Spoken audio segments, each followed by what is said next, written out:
الحمد لله الحمد لله رب العالمين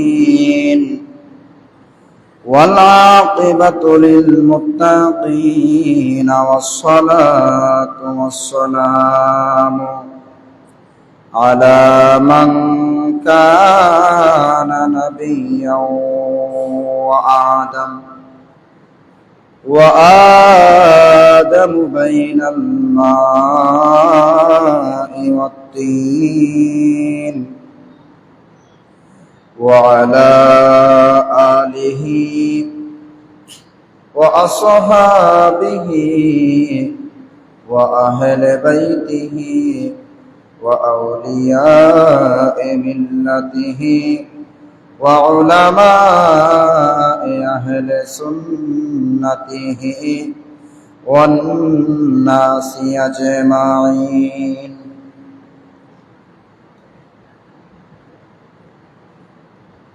أما بعد فقد قال الله عز وجل في القرآن المجيد وفي فرقانه الحميد.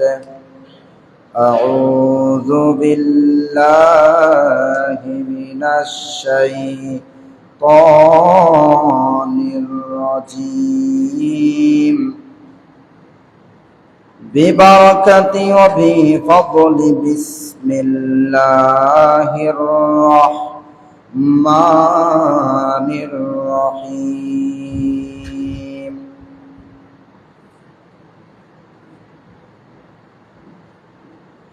ووصينا الإنسان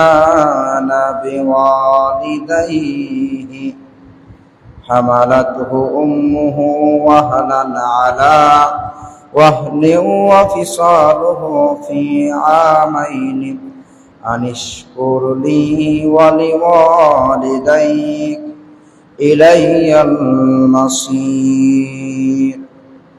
وقال الله تعالى يا أيها الذين آمنوا قوا أنفسكم وأهليكم نارا. وقال الله تعالى ارضعن أولادهن حولين كاملين لمن أراد أن يتم الرضاعة وعلى المولود له رزقهن وكسوتهن بالمعروف. قال رسول الله صلى الله عليه وسلم رغم أنفه ثم رغم أنفه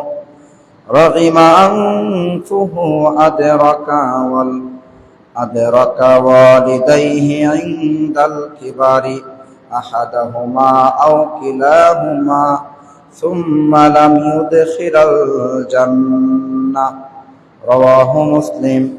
صدق الله مولانا العظيم وصدق رسوله النبي الحبيب الكريم ونحن على ذلك لمن الشاهدين والشاكرين. رب صل وسلم وبارك عليه وفي شان حبيبه ومحبوبه آمرا ومخبرا إن الله وملائكته يصلون على النبي يا أيها الذين آمنوا صلوا عليه وسلموا تسليما. يا اللهم صل على سيدنا محمد وعلى آل سيدنا مولانا আল্লাহুম্মা সাল্লি, জোরে পড়ে, জোরে পড়ে, মাওলানা মুহাম্মদ ওয়া আলা আলি সাইয়্যিদিনা।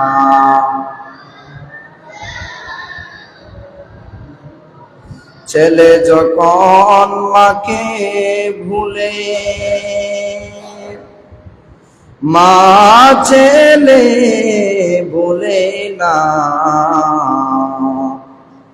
উম্মত যখন নবী বলে, নবীজি উম্মত বলেন না। আল্লাহুম্মা সাল্লি,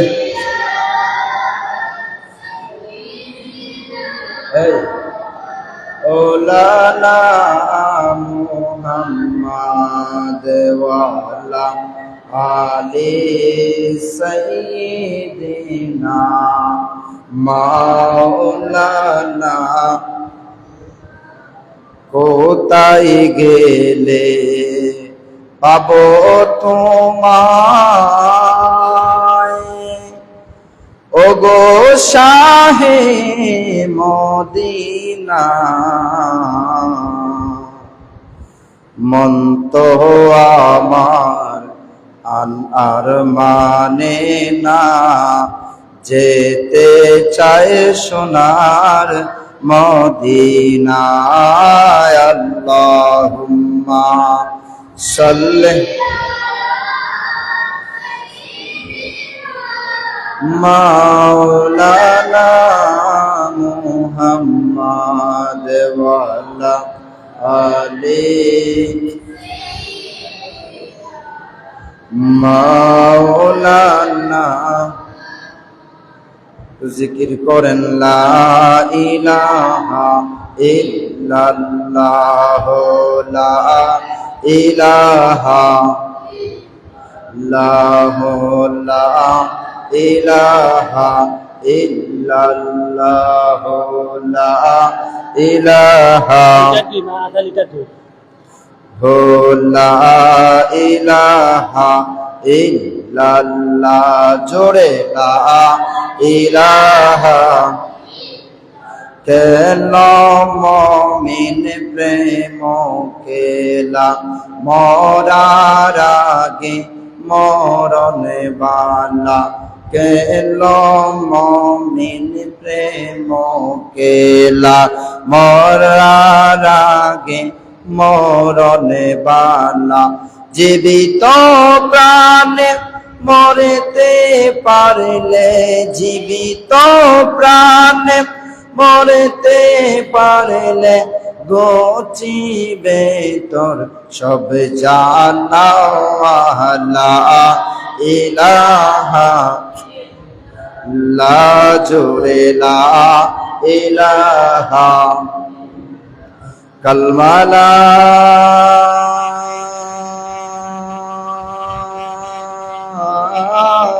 ইলাহা ইল্লাল্লাহ মুহাম্মাদুর রাসূলুল্লাহ সাল্লাল্লাহু তাআলা আলাইহি ওয়াসাল্লাম। আম্মা বাদ, উপস্থিত সম্মানিত হাজিরানে মজলিস, মুসল্লিয়ানে কেরাম, মুরব্বী বাবারা, যুবক ভাইয়েরা, ছোট্ট সোনামণি শিশু বন্ধুরা, মাইকের আওয়াজ যতটুকু দূর যায়, যারা মাইকের আওয়াজ শুনতেছেন, আমার পর্দানিসীন হাওয়াতিল মুস্তরাত মা এবং বোনেরা, সবাইকে আমার আলোচনার শুরুতেই ইসলামী সম্ভাষণ সশ্রদ্ধ সালাম। আসসালামু আলাইকুম ওয়া রাহমাতুল্লাহি ওয়া বারাকাতুহু। সর্বপ্রথম মহান আল্লাহ রাব্বুল আলামিন জাল্লা জালালুহু ওয়া আম্মা নাওয়ালুহুর আলিশান দরবারে লক্ষ লক্ষ কোটি কোটি শুকরিয়া আর সেজদা আদায় করছি, যেই মহান মুনিব আমাদের সকলকে আজকের এই জান্নাতের বাগান, দুনিয়ার শ্রেষ্ঠ জায়গা, আল্লাহর ঘর মসজিদে আসার বসার তৌফিক দিয়েছেন। এই জন্য অন্তর থেকে উচ্চ আওয়াজে সবাই একবার আল্লাহর শুকরিয়া আদায় করছি, আলহামদুলিল্লাহ। সাথে সাথে দরুদ ও সালাম প্রেরণ করছি আকায়ে মওলা তাজদারে মদিনা, উম্মতের কান্ডারি দো জাহানের বাদশা, মক্কার মতি মদিনার জ্যোতি দুকুলের সাথী, হাবিবে কিবরিয়া নবী মুহাম্মদুর রাসূলুল্লাহ সাল্লাল্লাহু আলাইহি ওয়াসাল্লামের উপর, যেই নবী আজ থেকে প্রায় ১৫০০ বছর আগে আমাদেরকে এতিম করে দিয়ে সোনার মদিনায়, সোনার টুকরা রওজা পাকের মধ্যে শুয়ে আছেন, ওই নবীর কদমে পাকের মধ্যে লক্ষ লক্ষ কোটি কোটি দুরূদ ও সালাম প্রেরণ করছি। আল্লাহ তাআলা যেন ফেরেশতাদের মাধ্যমে পৌঁছে দেন, সকলে বলি আল্লাহুম্মা আমিন। সম্মানিত হাজিরিন, আজকে আপনাদের সামনে খুতবা দুইটা অংশ নিয়ে আমি আলোচনা করব।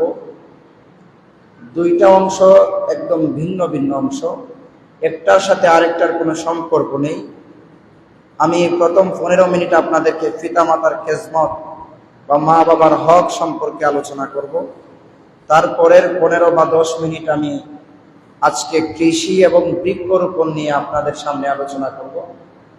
আল্লাহ পাক যেন আমাকে আলোচনা করার, সর্বোপরি আমাদের সকলকে শুনে আমি সহ আমরা যেন সকলে আমল করতে পারি, আল্লাহ পাক যেন তৌফিক দেন। সকলে আবারও বলি আমিন। আলোচনায় যাওয়ার আগে একটু দুরূদ শরীফ পড়েন। আল্লাহুম্মা সাল্লি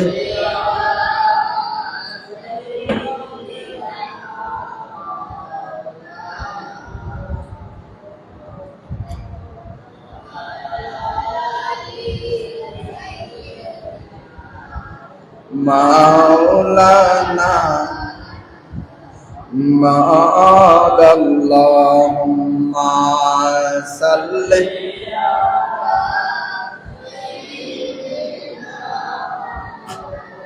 লানা মুহাম্মাদ ওয়া আলা আলি মাওলানা। সম্মানিত হাজিরিন, আসেন সরাসরি আলোচনার মধ্যে যাই। আল্লাহ পাক কোরআনুল কারীমের মধ্যে ঘোষণা করেন, ওয়াকাদা রাব্বুকা আল্লা তা'বুদু ইল্লা ইয়্যাহু ওয়া বিল ওয়ালিদাইনি ইহসানা ইম্মা ইয়াবলুগান্না ইনদাকাল কিবারা আহাদুহুমা আও কিলাহুমা ফালা তাকুল লাহুমা উফফি ওয়া লা তানহারহুমা ওয়া কুল লাহুমা কাওলান কারীমা ওয়াখফিদ লাহুমা জানাহাদ যুল্লি মিনার রাহমাহ ওয়া কুর রাব্বিরহামহুমা কামা রাব্বায়ানি সাগীরা। সম্মানিত হাজিরিন, আল্লাহ সুবহানাহু ওয়া তাআলা তার পাক কালামে পাকের মধ্যে বলেন, ওয়াকাদা রাব্বুকা আল্লা তা'বুদু ইল্লা ইয়্যাহু ওয়া বিল ওয়ালিদাইনি ইহসানা। আপনার প্রতিপালকের ফয়সালা তোমরা, মানে আমাদের আল্লাহর ফয়সালা হচ্ছে তোমরা একমাত্র আমি আল্লাহর ইবাদত বন্দেগী করবে, এবং আমি আল্লাহর ইবাদত বন্দেগী করার পরেই তোমরা তোমাদের মাতা পিতার সাথে, মা বাবার সাথে সৎ আচরণ করবে, সৎ ব্যবহার করবে। জোরে বলেন সুবহানাল্লাহ। সম্মানিত হাজিরিন, তারপরের অংশে আল্লাহ সুবহানাহু ওয়া তাআলা বলেন, ইম্মা ইয়াবলুগান্না ইনদাকাল কিবারা আহাদুহুমা আও কিলাহুমা ফালা তাকুল লাহুমা উফফি ওয়া লা তানহারহুমা ওয়া কুল লাহুমা কাওলান কারীমা। এবং তাদের কেহ বা উভয় যদি বার্ধক্যে পৌঁছে যায়, অর্থাৎ বৃদ্ধ হয়ে যায়, সে সময় তুমি তাদেরকে উফ বলে মনে কষ্ট দিও না। মা বাবা যখন বৃদ্ধ হয়ে যায়, তুমি তখন টাগরা জোয়ান থাকো, তোমরা সকলেই তখন টাগরা জোয়ান থাকো। খবরদার তোমাদের মা বাবার সাথে উহ শব্দ বলেও তোমরা তোমাদের মা বাবাকে কষ্ট দিও না, এবং তাদেরকে কখনো তাদেরকে ধমকের বাণী শোনাবে না। ধমক দিয়ে তাদের সাথে কথা বলা যাবে না। আমার কথা কি বোঝা যায় না? আজকে আপনাদেরকে বলি, আমাদের সমাজের দিকে আপনাদের চক্ষু একদম হাঁটাইয়া দেখেন, চোখ দিয়ে হাত দেখেন, মনোযোগ সহকারে সমাজের দিকে একটু তাকিয়ে দেখেন। আমাদের সমাজের আমাদের যুবক ভাইয়েরা তাদের মা বাবার সাথে কতই না দুর্ব্যবহার করে, তাদের মা বাবার সাথে কতই না তারা দুর্ব্যবহার করে। মা বাবার সাথে দুর্ব্যবহার করলে হুকুম অমান্য হবে কার? আল্লাহ। কার হুকুম অমান্য হবে? আল্লাহ বলেছেন সৎ ব্যবহার করো, তোমাদের মা বাবাকে উফ শব্দ বলিও না। তারাও যেন তোমার প্রতি রাগান্বিত অসন্তুষ্টি জ্ঞাপন করে তারা যেন উফ শব্দ না বলে, এবং তাদেরকে তুমি ধমক দিয়ে তোমার কথা বলিও না। তারা যখন বৃদ্ধ হয়ে যাবে তখন তোমরা তোমাদের মা বাবার সাথে অসৎ আচরণ করিও না। কথাগুলো বলছেন কে? আল্লাহ। কথা বলেন না, কে বলেছেন? আল্লাহ বলেছেন। আল্লাহ কতটুকু মা বাবার বিষয়ে কতটুকু নির্দেশ দিয়েছেন দেখেন। আমরা নামাজ, রোজা, হজ, যাকাত আছে না নাই? নামাজ রোজার পরেওই, অর্থাৎ ইবাদত বন্দেগীর পরেওই কার ইবাদত করতে হবে? ইবাদত করতে হবে কার? আল্লাহ। আল্লাহর ইবাদত বন্দেগীর পরেই ভালো আচরণ, খেজমত করতে হবে কার? মা বাবা। তার মানে বোঝা যায় মা বাবার হুকুম, মা বাবার খেজমত করা প্রত্যেকটা সন্তানের উপর ফরজ। এটা কথা বলেন না আপনারা? মা বাবার খেজমত করা সন্তানের উপর কি? কেন ফরজ বললাম? আপনি মা বাবারে কষ্ট দিয়া আইসা নামাজ পড়লে কাজ হবে? কাজ হবে না। মক্কার ঘরের ইমামও যদি হয়ে যান, মদিনার ঘরের ইমামও যদি হয়ে যান, আপনার মা বাবা আপনার প্রতি অসন্তুষ্ট, আপনার মা বাবার খেজমত আপনি করেন নাই, মা বাবার খেজমত না করে মক্কার ঘরের ইমাম হয়ে গেল, আপনার এই ইমামের কোনো কাজ দাম থাকবে না। আল্লাহ বলেছেন আমার ইবাদত করবা, তারপরে মা বাবার খেজমত করবা। জোরে বলেন না সুবহানাল্লাহ। সম্মানিত হাজিরিন, তারপরে আল্লাহ বলেন ওয়াখফিদ লাহুমা জানাহাতুল্লি মিনার রাহমা,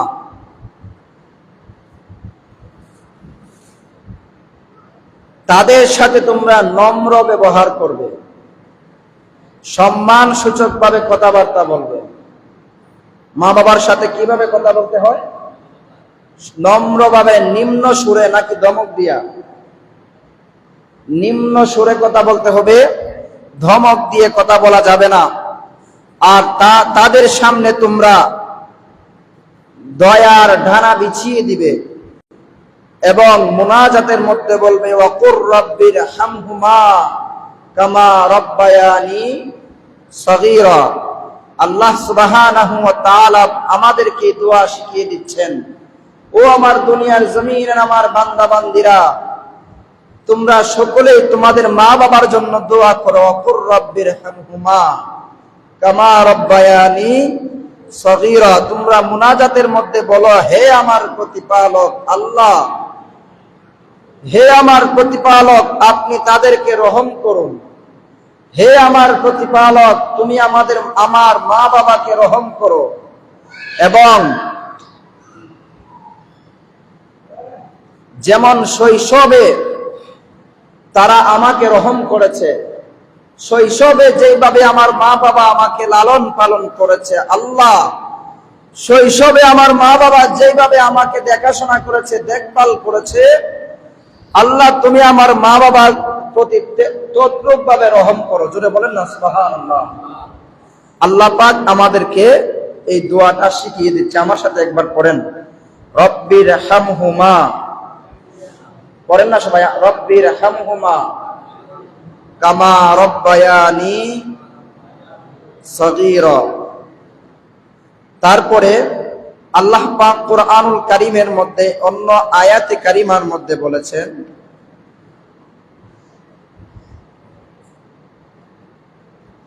আল্লাহ পাক বলেন, ওয়াসাইনাল ইনসানা বিওয়ালিদাইহি হামালাতহু উম্মুহু ওয়াহনান আলা ওয়াহনিন ওয়া ফিসালুহু ফি আমাইনি আনিশকুর লি ওয়া লিওয়ালিদাইক ইলাইয়াল মাসির।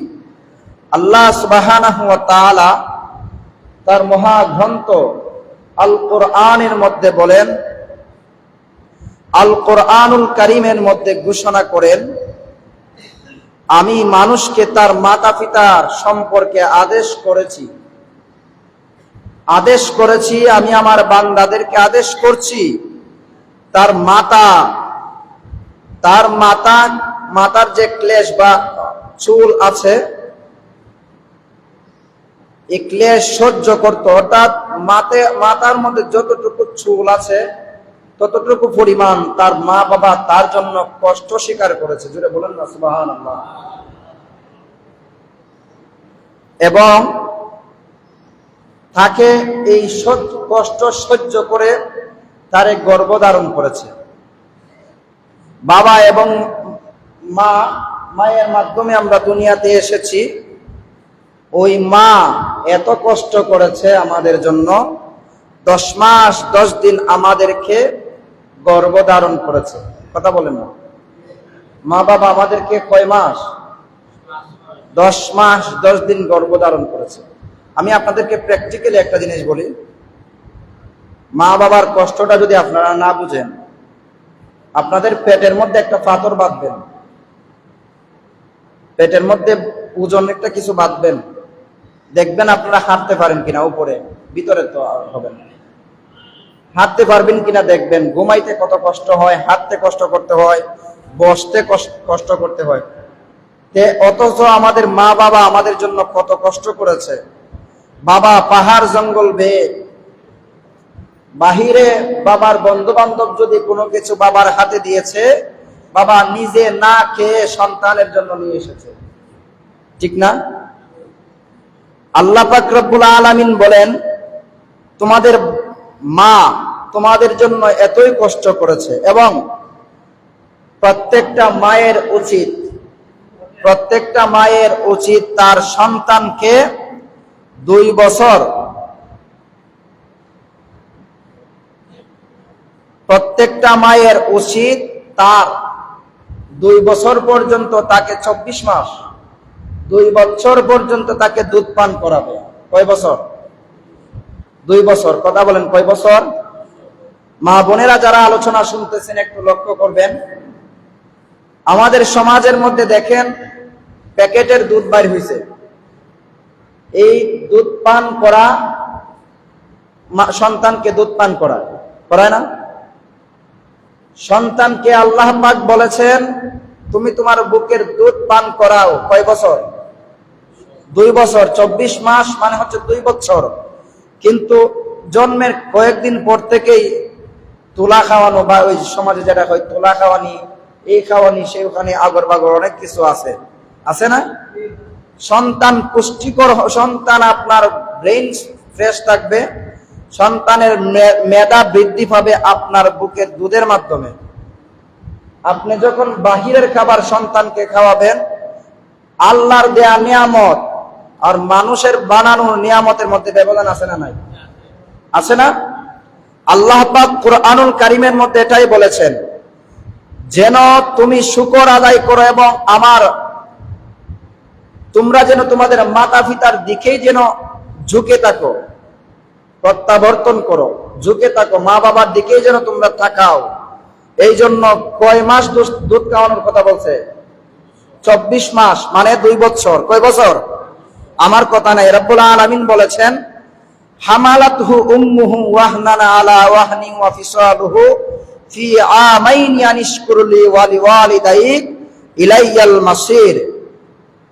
তোমাদের মা বাবা তোমাদেরকে 2 বছর দুধ পান করাবে, যেন তুমি শুকর আদায় করো আমি আল্লাহর, এবং তোমরা যেন তোমাদের মা বাবার দিকেই তোমরা যেন প্রত্যাবর্তন করো। জোরে জোরে বলেন সুবহানাল্লাহ।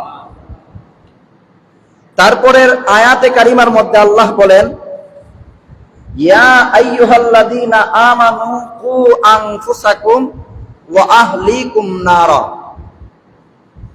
হে ঈমানদার, আমি আল্লাহর নরনারী বান্দা বান্দিরা, তোমরা সকলেই জাহান্নামের আগুন থেকে বাঁচো। জাহান্নামের আগুন থেকে বাঁচো, তোমাদের পরিবার পরিজন সকলকে তোমরা জাহান্নামের আগুন থেকে বাঁচাও। তোমাদের পরিবার পরিজনকে তোমরা জাহান্নামের আগুন থেকে বাঁচাও। আমি এই আয়াতে কারিমা থেকে অনেক দিকে যাইতে পারবো, পর্দার দিকে যাইতে পারবো, নেতার দিকে যাইতে পারবো, নেত্রীর দিকে যাইতে পারবো, অনেক দিকে যাওয়া সম্ভব। একটা দিক আমি আপনাদেরকে বলি, আমাদের সমাজের মধ্যে বিবাহ আছে না নাই? কি হয় না, আছে না নাই? আছে। এই বিবাহের অনুষ্ঠানের মধ্যে পাঞ্জাবি টুপি লাগাইয়া যদি আপনি যান, বা অর্থাৎ সাবলীল পোশাক পরে যখন আপনি যান, দেখবেন অনেকে আর চোখে আপনার দিকে তাকায়, বলে আর স্মার্ট। কথা বল না, স্মার্ট মনে করে না। বিবাহের মধ্যে মা বোনেরা যত ঢোলাইয়া চলতে পারে নিজের স্মার্ট মনে করে। কথা বল না, তাদের মা বাবা কেমন মানুষ, নিজের ছেলেদেরকে, নিজের মেয়েদেরকে, স্বামী কেমন ব্যক্তি যে তার স্ত্রীকে বিবাহের মধ্যে বেপরদায় এতগুলো মানুষের সামনে নিয়ে যায় কি যায় না? আল্লাহ বলেছেন তুমি আগে বাঁচো জাহান্নামের আগুন থেকে, তারপরে তোমার পরিবার পরিজনকে বাঁচাও। প্রত্যেকটা স্বামীর উচিত তার স্ত্রীকে, তার বউকে পর্দায় রেখে জাহান্নাম থেকে বাঁচানোর। কথা বলেন না, ঠিক না? প্রত্যেকটা বাবার উচিত তার ছেলে কোথায় যায়, ছেলে কি করে, কাদের সাথে মিশে, এটা জানা দরকার, উচিত কিনা? প্রত্যেকটা বাবার উচিত। প্রত্যেকটা মায়ের উচিত তার মেয়ে কি করে। প্রত্যেকটা মায়ের উচিত তার মেয়ে যখন বালেগ হয়ে যায়, তারপরে তার মেয়ে কি করে, কোথায় থাকে, কোন বান্ধবীর সাথে মিশে, এটা উচিত তার জানা। কথা বলেন না, ঠিক না? কিন্তু আমাদের সমাজের মধ্যে এগুলোর খুব অভাব, এগুলোর খুবই অভাব। এই জন্য আল্লাহ বলেছেন আগে নিজে বাঁচো, তারপরে পরিবার পরিজনকে জাহান্নামের আগুন থেকে বাঁচাও। কাদেরকে বলেছেন? ইয়া আইয়ুহাল্লাযীনা আমানু। কাদেরকে বলছেন? আমানু, যারা ঈমান এনেছে, আল্লাহর প্রতি ঈমান যারা এনেছে তাদেরকে বলেছেন। আল্লাহ কি হিন্দুদেরকে বলছে? আল্লাহ কি হিন্দুদেরকে বলছে? কাদেরকে বলছেন? ঈমানদার মুসলমানদেরকে আল্লাহ বলেছেন। তার মানে মুসলমানরা যে কিছু কিছু মুসলমান যে বিপদে যাবে, লাইনচ্যুত হবে, এটা আল্লাহ জানেন। এই জন্য আল্লাহ আগে দিয়া হুঁশিয়ার করে দিয়েছে, হুঁশিয়ার সাবধান করে দিয়েছে, ঈমানদার আমি আল্লাহর নরনারী বান্দা বান্দিরা, তোমরা আগে নিজে জাহান্নামের আগুন থেকে বাঁচো, পরিবার পরিজনকে জাহান্নামের আগুন থেকে বাঁচাও। তারপরে আসেন রব্বুল আলামিন কুরআনুল কারীমের অন্য আয়াতে কারিমার মধ্যে বলেন হে ঈমানদাররা, তোমরা নিজেদের আল্লাহ পাক কুরআনুল কারীমের মধ্যে বলেন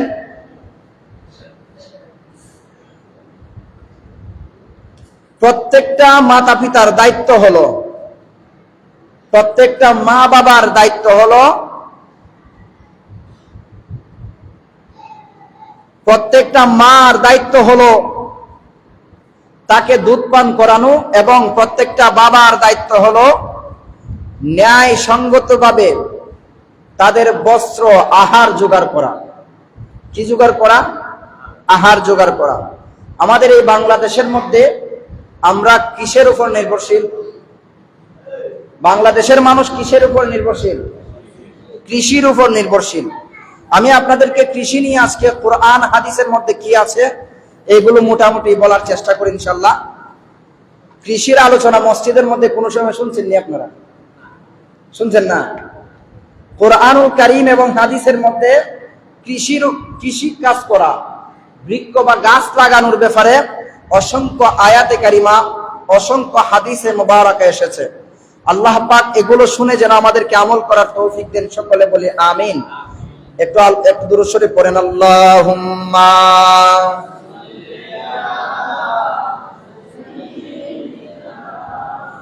মাওলানা মুহাম্মাদ ওয়া আলা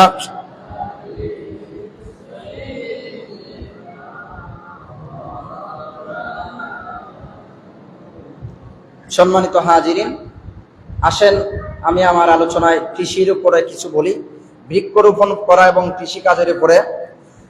আল্লাহ পাক কোরআনুল কারীমের মধ্যে ঘোষণা করেন, হুয়াল্লাযী জাআলা লাকুমুল আরদা যালুলান ফামশু ফি মানাকিবিহা ওয়া কুলু মির রিজকিহি ওয়া ইলাইহিন নুশুর। জোরে জোরে বলেন সুবহানাল্লাহ। আপনারা এই আলোচনাটা শুনতেননি? কৃষির ব্যাপারে শুনতেননি আপনারা? আল্লাহ সুবহানাহু ওয়া তাআলা তার কোরআনুল কারীমের মধ্যে ঘোষণা করেন, তিনি তোমাদের জন্য সুগম ও আবাদ যোগ্য করে দিয়েছেন এই জমিনটাকে কৃষি কাজ করার জন্য আল্লাহ পাক আবাদ করে দিয়েছেন। অতএব তোমরা তার দিগন্তে বিচরণ করো এবং তার দেয়া রিজিক আহার করো। মানে আল্লাহ পাক আল্লাহ পাকের দুনিয়ার জমিনের মধ্যে তোমরা রিজিক তালাশ করো। কি তালাশ করো? রিজিক তালাশ করো এবং তা থেকে তোমরা আহার করো। যতটুকু তালাশ করবে, এই তালাশ করা রিজিক থেকে তোমরা কি করো? আহার করো। সম্মানিত হাজিরিন, আল্লাহ পাক সুবহানাহু ওয়া তাআলা তার হাবিবের মাধ্যমে আমাদেরকে শিক্ষা দিয়েছেন, তোমরা এই দুনিয়ার আল্লাহ পাক মানুষ সৃষ্টি করেছেন। কি সৃষ্টি করছেন? মানুষ সৃষ্টি করেছেন। তারা কিভাবে জীবন যাপন করবে, কিভাবে তারা রিজিক আহরণ করবে, তা তিনি শিক্ষা দিয়েছেন। এই জন্য এই জমিনের কিছু অংশকে সমতল এবং কিছু অংশকে অসমতল এবং আসমানকে ছাদ হিসেবে ব্যবহার করা হয়েছে। জোরে বলেন সুবহানাল্লাহ। আল্লাহ সুবহানাহু ওয়া তাআলা তার হাবিবের মাধ্যমে আমাদেরকে শিক্ষা দিয়েছেন, তোমরা মানুষকে, রাসূল পাক সাহাবায়ে কেরামকে বলেছেন, তোমরা আমার উম্মতকে এই কৃষির পেশা, কৃষিকাজ, কৃষিকর্ম করার জন্য তোমরা মানুষকে একদম উৎসাহিত করো। কেননা ও আমার সাহাবায়ে কেরাম, এই কৃষিকাজ হচ্ছে সম্মানিত একটা পেশা। কি পেশা? কৃষির মতন সম্মানিত পেশা নাই ভাই। কৃষিকাজের মতন সম্মানিত পেশা নাই। কেন নাই জানেন? আপনি কৃষিকাজটা একদম হালাল পন্থায় করতেছেন। কি বলেন? নিজের কষ্টে অর্জিত, ঘাম জড়ানো কষ্টে আপনি কাজ করতেছেন। এইটা যখন আপনি ভক্ষণ করেন, ভাতের চেয়ে মজা আর কিছু আছে? কথা বলেন, আসেনি? ভাতের চেয়ে মজা আর কিছু নাই। এই জন্য রাসূল পাক বলেন, কৃষিকাজ হচ্ছে একটা সম্মানিত কাজ। এই সম্মানিত পেশা কৃষিকাজ এবং বৃক্ষরোপণ করলে কি হয়? রাসূল পাক সাল্লাল্লাহু আলাইহি ওয়াসাল্লাম দেখেন,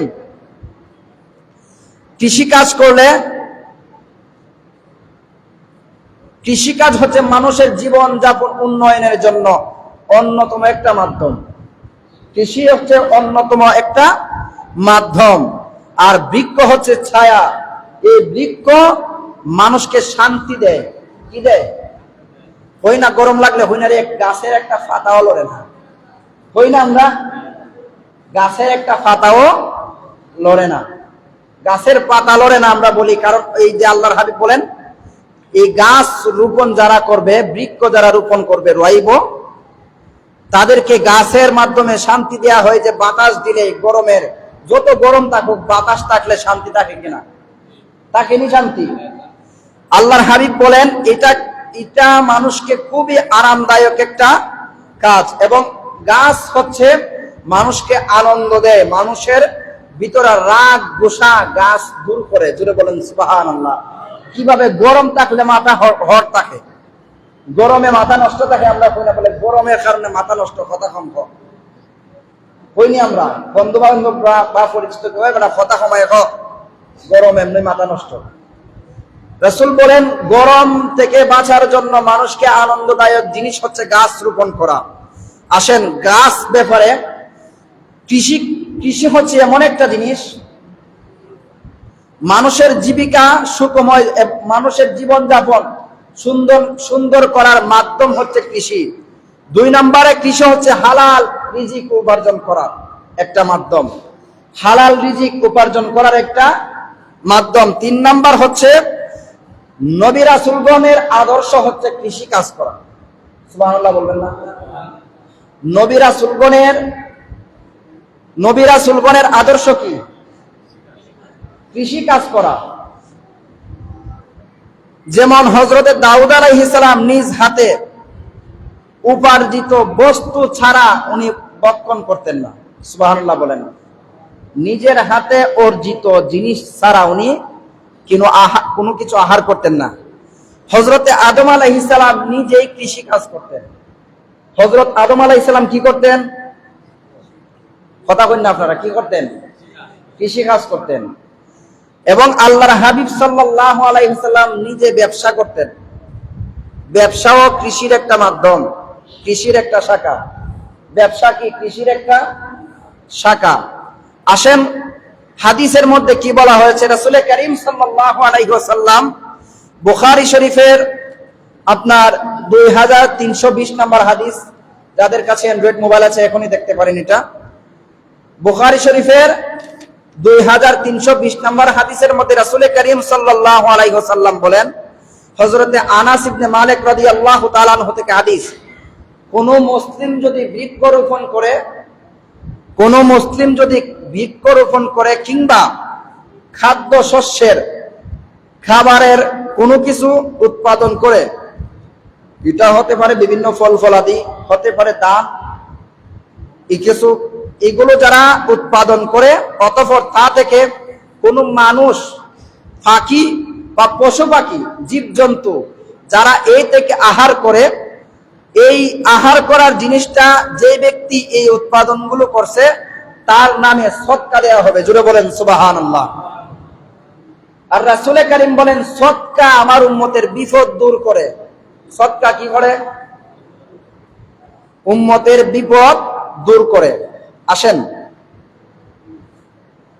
আরো কিছু বলি। গাছ, এই গাছ আমাদের জন্য কার্বন ডাইঅক্সাইড গ্রহণ করে, গাছ কার্বন ডাইঅক্সাইড গ্রহণ করে এবং অক্সিজেন ত্যাগ করে।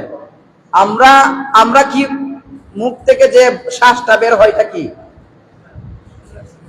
এটা জানেন না আপনারা? মুখ থেকে যে আমরা শ্বাস, এটা বিষাক্ত, এটা কার্বন ডাইঅক্সাইড, এটা গাছ কি করে? গ্রহণ করে। আর গাছের যেটা স্যার, এটা হচ্ছে অক্সিজেন। এই অক্সিজেন আমরা নেই, আমরা শ্বাসের সাথে যে বাতাসটা ভিতরে যায় এটা কি? অক্সিজেন, এটা আমরা গ্রহণ করি। রাসূল করিম সাল্লাল্লাহু আলাইহি ওয়াসাল্লাম বলেন, বন জঙ্গল থেকে আমরা যে জ্বালানি কাঠ সংগ্রহ করি, গাছ যখন থাকে এখান থেকে রান্না করার জন্য, এখন না গ্যাস বাইরিছে, গ্যাস কয়জনের বাড়িতে আছে? কোন চাই? কয়জনের বাড়িতে গ্যাস আছে? এই গাছ যখন রোপণ করা হয়, এই গাছ থেকে আমরা কি পাই? জ্বালানির কাঠ পাই। 3 নম্বর, গাছ থেকে ঘর বাড়ি, বা এগুলো তো আমরা জানি ঘর বাড়ি বানানো হয় গাছ থেকে। 4 নম্বরে, গাছে বা পশু পাখি মৌমাছি বাসা বেঁধে জীবন যাপন করে। একদম সবচেয়ে লাভজনক যেটা, গাছ বেশি বেশি রোপণ করলে অধিক হারে বৃষ্টি হয়। যেটা বলেন সুবহানাল্লাহ। আপনারা কি কষ্ট লাগতেছে? গাছ যদি রোপণ করেন কি হয়? আজকে বৃষ্টির লাগি সালাতুল ইস্তিসকার নামাজ পড়ন লাগে। কি গাছ যদি আপনি বেশি বেশি রোপণ করতেন তাহলে এত কষ্ট হইয়াম খালি আসমানের নিচে রোদের মাঝে খারুইয়া সালাতুল ইস্তিসকার নামাজ পড়ার দরকার আছে না, উল্টাইয়া এইভাবে মোনাজাত করার দরকার আছে না। কিন্তু আমরা ওই গাছ লাগাই দূরের কথা, গাছ কি করি? হাইটটা ভালাই দেই। একটা প্রশ্ন করে আপনাদেরকে দেখি উত্তর দিতে পারেন কিনা। বিজ্ঞান বলছে একটা গাছ কাটলে কয়টা গাছ লাগানি লাগে?